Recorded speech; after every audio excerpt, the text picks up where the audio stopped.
आज के अखबार की जो प्रमुख खबर है वो आपको बताता हूं। संभल में बीजेपी के बहुत सीनियर लीडर हैं, उनको जहरीला इंजेक्शन देके मार दिया। दूसरी खबर बिहार से है कि चोर आए और 25 करोड़ रुपए का सोना लूट ले गए। तनिष्क का शोरूम था, उसको पूरा लूट लिया उन्होंने। तीसरी खबर यह है कि दिल्ली में बहुत बड़ी मात्रा में ड्रग पकड़ी गई है। चौथी खबर झारखंड से है, वहां पे जो घुसपैठिए पकड़े गए हैं उनके जो सारे के सारे फर्जी डॉक्यूमेंट पाए गए। और जो पांचवी सबसे इंपॉर्टेंट खबर वो केरल से है कि 400 लड़कियां लव जिहाद का शिकार हो गई हैं। मैं बार बार कह रहा हूं, डॉक्टर बदलने से बीमारी ठीक नहीं होगी, सत्ता परिवर्तन से अपराध कम नहीं होगा, मुख्यमंत्री बदलने से अपराध कम नहीं होगा, सांसद विधायक बदलने से अपराध कम नहीं होगा, कलेक्टर कप्तान बदलने से अपराध कम नहीं होगा। ये जितनी समस्या, जितने अपराध भारत में हो रहे हैं, इतने अपराध सिंगापुर में नहीं होते, जापान में नहीं होते। जितने अपराध भारत में होते हैं इतने अपराध दुबई में भी नहीं होते। क्योंकि हम भगवान श्री राम की पूजा तो करते हैं, लेकिन राम नीति भय बिन होए न प्रीत, उसके अनुसार हम कानून नहीं बनाते। हम भगवान कृष्ण की पूजा करते हैं, लेकिन जो कृष्ण नीति है ना, सठे साठ्यम समाचरित, उसके अनुसार हम नियम कानून नहीं बनाते।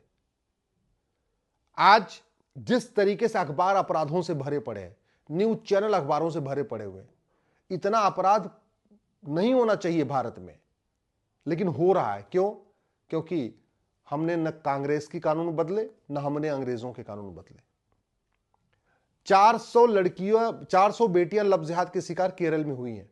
मैं इसके पहले भी कई बार कह चुका हूं, प्रतिदिन 1000 बेटियां लव जिहाद का शिकार हो रही हैं पूरे देश में। उसमें से 400 अकेले तो केरल में आपकी आज के अखबार में निकला हुआ है। पीसी जार साहब ने बाकायदा प्रेस कॉन्फ्रेंस करके आरोप लगाया। 1000 बेटियां प्रतिदिन लव जिहाद का शिकार हो रही हैं। क्यों? क्योंकि हम जो लव जिहाद में पकड़े जाते हैं उनका narco polygraph brain mapping test नहीं करते, उनके मददगारों के का narco polygraph brain mapping test नहीं करते, उनके खिलाफ हम एनएसए नहीं लगाते, यूएपीए नहीं लगाते, वेजिंग वॉर नहीं लगाते, देशद्रोह नहीं लगाते, गैंगस्टर नहीं लगाते। हम लव जिहाद करने वालों की ना 100% प्रॉपर्टी जब्त करते हैं, ना उनकी नागरिकता खत्म करते हैं, ना उनको आजीवन कारावास फांसी देने की व्यवस्था करते हैं। और एक बात और, लव जिहाद पूरे देश में हो रहा है, लेकिन कानून कुछ राज्यों में है। तो समस्या अगर राष्ट्रीय हो तो कानून संसद में बनना चाहिए। तरीका यह है कि ये जो भारतीय न्याय संहिता बनी है बीएनएस, इसी में एक चैप्टर जोड़ दिया जाए, offence relating to wrongful marriage, deceitful marriage, ठीक है, या इस तरीके से कुछ भी एक चैप्टर जोड़ दिया जाए जो लव जिहाद को कंट्रोल करने के लिए हो, तो वही पूरे देश में अपराध हो जाएगा। लेकिन वो हुआ नहीं है। इसी तरीके से जो दूसरी घटना आई है, संभल में एक बड़े नेता को इंजेक्शन देके मार दिया। क्यों? अब ये तारीख पे तारीख चलती रहेगी, तो रोज हत्या हो रही है, रोज बलात्कार हो रहे हैं, तारीख पे तारीख चलता रहता है। अगर हमारे पास नार्को पॉलीग्राफ ब्रेन मैपिंग कानून हो, जैसे ही अपराधी पकड़ा जाए उसका हम टेस्ट कर ले, टेस्ट करके पता कर ले, और सीधे सीधे जज उसको सजा दे देंगे। 3-3 महीने में सजा हो सकती है, 4-4 महीने में सजा हो सकती है, 1-1 महीने में सजा हो सकती है। लेकिन हम नार्को पॉलीग्राफ ब्रेन मैपिंग कानून नहीं बना रहे। क्यों? क्योंकि उससे नेता भी पकड़े जाएंगे, नौकरशाह भी पकड़े जाएंगे। उससे जो हजारों करोड़ का प्रॉपर्टी इकट्ठा करके नेता नौकरशाह बैठे हुए हैं, उनका narco polygraph brain mapping test भी हो जाएगा, तो वो पकड़े जाएंगे। कानून बनाने वाले वही नेता नौकरशाह है, इसलिए नार्को पॉलीग्राफ ब्रेन मैपिंग कानून बन नहीं रहा, क्योंकि झूठ सबकी पकड़ में आएगी। ऐसा तो नहीं होगा कि हाँ कुछ लोगों की झूठ पकड़ में आएगी, कुछ नहीं। कानून बनेगा तो सबका narco polygraph brain mapping test होगा, इसलिए कानून नहीं बन रहा। आप सोचिए, बिहार पिछड़ा हुआ है, बड़े मुश्किल से वहां पे एक तनिष्क ने अपना शोरूम खोला था। अगर वो शोरूम ठीक ठाक चलता रहता तो और भी लोग आके अपना शोरूम खोलते और वहां एजेंसीज खुलती, तो बिहार में गरीबी कम होती। एक शोरूम बड़े मुश्किल से खुला था, उसको लूट लिया, 25 करोड़ का सोना लूट लिया। अब तो दोबारा वहां बिहार में कोई अपना शोरूम नहीं खोलेगा। नहीं खोलेगा तो बेरोजगारी बढ़ेगी, अब बेरोजगारी बढ़ेगी तो अराजकता बढ़ेगी। क्यों लूट लिया? क्योंकि आज तक हमने कोई ऐसा कानून बनाया नहीं कि जो चोरी करेगा, डकैती करेगा, उसकी हम प्रॉपर्टी जब्त करेंगे, उसकी नागरिकता खत्म करेंगे और आजीवन कारावास फांसी देंगे। जो अपराध पैसे के लिए होता है, जब तक उसमें 100% प्रॉपर्टी जब्त करने का प्रावधान नहीं होगा और सिटीजनशिप खत्म करने का प्रावधान नहीं होगा, तब तक खौफ नहीं पैदा होगा। और कानून कठोर भी हो, लेकिन जब तक सजा 3 महीने 4 महीने में नहीं होगी, तब तक खौफ नहीं पैदा होगा। तो कानून कठोर हो और सजा जल्दी जल्दी मिले तो खौफ पैदा होगा, और ये हो सकता है। जस्टिस विद इन ईयर बहुत संभव है। जैसे आपका धर्मांतरण की घटना आई है छत्तीसगढ़ से। क्यों हो रहा है धर्मांतरण? क्योंकि हमने धर्मांतरण कराने वालों की जो फंडिंग आ रही है, इसको फंडिंग हमने रोकने की व्यवस्था नहीं किया। एफसीआरए कानून 2010 में कांग्रेस ने बनाया था फंडिंग कराने के लिए, वो कानून खत्म नहीं हुआ तो फंडिंग आ रही है। हवाला का कानून हमारा घटिया है, हवाला के जरिए फंडिंग आ रही है। दिल्ली में ड्रग पकड़ी गई है, क्यों? क्योंकि आज तक हमने किसी ड्रग स्मगलर को फांसी दिया ही नहीं। और क्यों नहीं दिया? हमारे पास कानून नहीं है। किसी ड्रग स्मगलर की आज तक नागरिकता नहीं खत्म हुई, क्यों? क्योंकि ऐसा हमारे पास कानून ही नहीं है। किसी आज तक ड्रग स्मगलर की 100% प्रॉपर्टी नहीं जब्त हुई, क्योंकि हमारे पास ऐसा कानून ही नहीं है। भारत में कानून का राज है, किसी नेता का राज नहीं है भारत में, किसी पार्टी का राज नहीं भारत में। भारत का संविधान कहता है कि भारत में कानून का राज है, और कानून घटिया है। जिसका राज है अगर वही घटिया है तो फिर तो राज घटिया ही होगा ना। कानून का राज है और कानून घटिया, इसलिए राज भी घटिया चल रहा है। अदरवाइज जितनी समस्याएं भारत में हैं, ये इसमें से 80% समस्याएं खत्म हो सकती हैं, और वो भी 1 साल के अंदर। घूसखोरी, कमीशन खोरी, ये 1 साल के अंदर 80% खत्म हो जाएगी। ये जमाखोरी, मिलावटखोरी 80% खत्म हो जाएगी। ये मुनाफाखोरी, ये जो चल रहा है ना, ये खत्म हो जाएगी। कालाबाजारी खत्म हो जाएगी।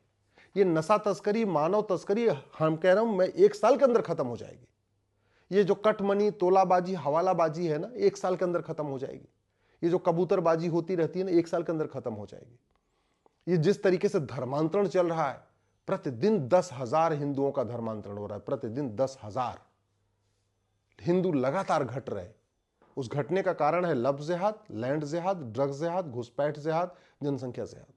लेकिन किसी पे भी कानून नहीं हो रहा है। संसद में तू मैं हो रहा है, आरोप प्रत्यारोप हो रहा है, नूरा कुश्ती हो रही है, बतौलेबाजी हो रही है, तू चोर मैं सिपाही हो रहा है।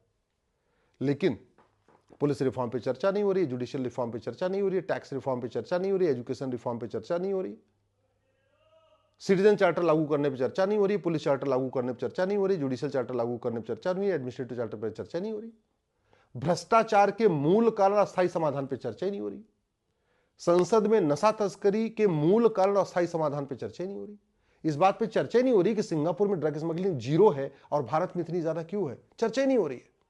जब चर्चा नहीं हो रही है तो कानून नहीं बनेगा, कानून नहीं बदलेगा तो फिर नशा तस्करी रुकेगी नहीं। भाई सीधी सी बात है, आपके पास अगर 100 साल पुराना असलहा हो, उससे आप शेर नहीं मार सकते, उससे आप बाघ नहीं मार सकते। अगर शेर बाघ को मारना है तो आपके पास लेटेस्ट हथियार होना चाहिए। लेटेस्ट हमारे पास कानून है ही नहीं, वही चले आ रहे हैं, पुराने पुराने चले आ रहे हैं, वही तारीख पे तारीख, तारीख पे तारीख। सबसे दुख की बात इसी है कि भारत में झूठ बोलना पहले महापाप माना गया। झूठ बोलना सबसे बड़ा अपराध था। चाहे छत्रपति शिवाजी महाराज थे, चाहे वो रानी अहिल्याबाई होलकर थी, जो भी, सबने झूठ को गंभीर अपराध घोषित किया। आज की डेट में झूठ फ्रीडम ऑफ स्पीच हो चुका है, फ्रीडम ऑफ एक्सप्रेशन हो चुका है। झूठ कोई अपराध ही नहीं है। लोग झूठी शिकायत करा देते हैं दूसरों के खिलाफ, क्योंकि झूठ बोलना अपराध नहीं। लोग झूठा एफआईआर दर्ज करवा देते हैं, क्योंकि झूठा एफआईआर दर्ज करना, झूठा एफआईआर दर्ज करवाना गंभीर अपराध नहीं है। लोग झूठी गवाही दे देते हैं, क्योंकि झूठी गवाही देना गंभीर अपराध नहीं है। लोग झूठा सर्टिफिकेट एफिडेविट फाइल कर देते हैं, क्योंकि झूठा एफिडेविट भी गंभीर फाइल करना गंभीर अपराध नहीं है। लोग झूठी विरासत बनवा लेते हैं, झूठी वसीयत बनवा लेते हैं, क्योंकि झूठी विरासत बनवाना और झूठी वसीयत बनवाना भी गंभीर अपराध नहीं है। जब तक झूठे डॉक्यूमेंट बनाना और झूठा डॉक्यूमेंट बनवाना इसको गंभीर अपराध घोषित नहीं करेंगे, तब तक जल्दी जल्दी मुकदमों का फैसला नहीं होगा। जब तक जल्दी जल्दी मुकदमों का नहीं फैसला होगा, तब तक अपराध कम नहीं होगा।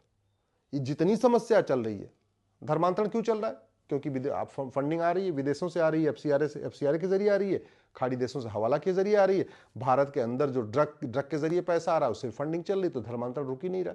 और वैसे भी धर्मांतरण राष्ट्रीय समस्या है, लेकिन हमारे इस बीएनएस में एक चैप्टर होना चाहिए ऑफेंस रिलेटेड टू कन्वर्जन, है ही नहीं। जो समस्या राष्ट्रीय स्तर की हो, प्रत्येक राज्य में हो, उसके लिए राज्यों को कानून नहीं बनाना चाहिए। क्षेत्रीय समस्या हो, 2-4 जिले में हो, एक राज्य में हो, तो उस राज्य में कानून बनना चाहिए। लेकिन जो समस्या कई राज्यों में है, राष्ट्रीय स्तर पे है, उसका कानून तो फिर केंद्र संसद में बनना चाहिए। कायदे से लब जिहाद के लिए एक चैप्टर इसमें बीएनएस में जोड़ना चाहिए। लैंड जिहाद पूरे देश में हो रहा है, इसलिए एक चैप्टर लैंड जिहाद के लिए बीएनएस में होना चाहिए। धर्मांतरण पूरे देश में हो रहा है, इसलिए धर्मांतरण के लिए एक चैप्टर बीएनएस में होना चाहिए। घुसपैठ पूरे देश में हो रही है, तो इसलिए बीएनएस में एक चैप्टर होना चाहिए ऑफेंस रिलेटेड टू इन्फिल्ट्रेशन। जनसंख्या विस्फोट पूरे देश में हो रहा है, उसके लिए एक चैप्टर इसमें होना चाहिए। तो जो समस्याएं राष्ट्रीय स्तर पे है, जिन समस्याओं के कारण भारत लगातार खतरे में आ रहा है, उनका समाधान तो संसद में होना चाहिए। दुर्भाग्यवश संसद में बस वही तू मैं, आरोप प्रत्यारोप, नूरा कुश्ती, बतौलेबाजी, तू चोर मैं सिपाही वाला खेल चल रहा है।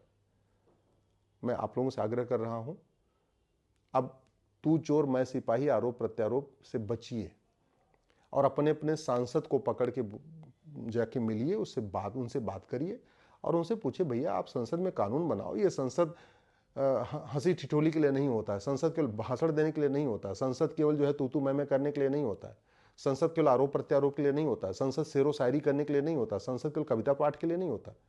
सांसद को कानून निर्माता कहते हैं और सांसदों को अधिकार है कि वो 0 आवर में सवाल उठाएं, क्वेश्चन आवर में सवाल उठाएं, प्राइवेट मेंबर बिल पेश करें और भारत में जो समस्याएं हैं उनका परमानेंट समाधान करें कानून बना के। ये उनकी ड्यूटी है, लेकिन वो नहीं कर रहे हैं तो ये आपकी ड्यूटी, आप जाकर उनको जगाइए।